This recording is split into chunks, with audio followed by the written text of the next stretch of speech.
Talks between Russian and Ukrainian officials began on the Belarusian border on Monday, as Russia's diplomatic and economic isolation deepens 4 days after invading Ukraine.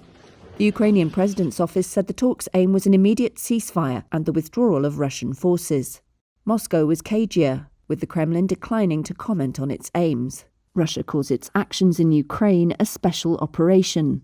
The talks are being held on the border with strong Russian ally Belarus, which has become a launchpad for the troops invading Ukraine.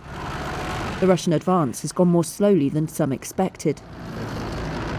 In Ukraine's second-largest city, Kharkiv, Russian forces fired on residential areas, killing dozens and wounding hundreds of people, the Ukraine military said.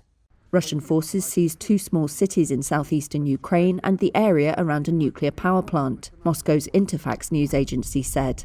But they ran into stiff resistance elsewhere.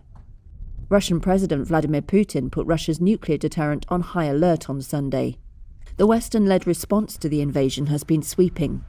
Sanctions have effectively cut off Moscow's major financial institutions from Western markets, sending Russia's ruble down 30% against the dollar on Monday. Countries also stepped up weapons supplies to Ukraine.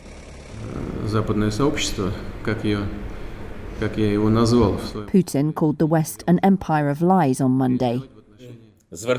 Ukrainian President Volodymyr Zelensky asked for fast-track EU membership. The European Union is preparing to grant Ukrainians who flee the war the right to stay and work in the 27-nation bloc for up to 3 years, senior EU and French officials said. According to the UN Refugee Agency, more than 500,000 people have fled from Ukraine to neighbouring countries. It was not clear whether any progress could be achieved in the talks.